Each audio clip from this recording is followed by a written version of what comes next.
ಮಮತೆಯಿಂದ ಬೆಳೆಸಿದೆ. ಬಿಸಿಲು ಮಳೆಗೆ ನರಳದಂತೆ ನಿನ್ನ ನೆರಳಲಿ ಸಲಹಿದೆ.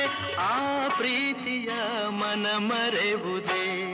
ನಿನ್ನ ಕಂಗಳ ಬಿಸಿಯ ಹನಿಗಳು 100 ಕಥೆಯ ಹೇಳಿವೆ.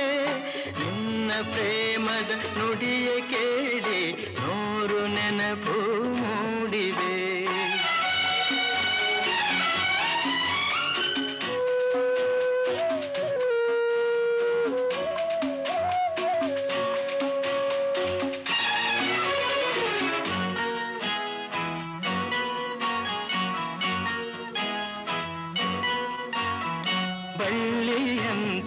ಹಬ್ಬಿ ನಿನ್ನ ಆಸರೆಯಲ್ಲಿ ಬೆಳೆದೆನು.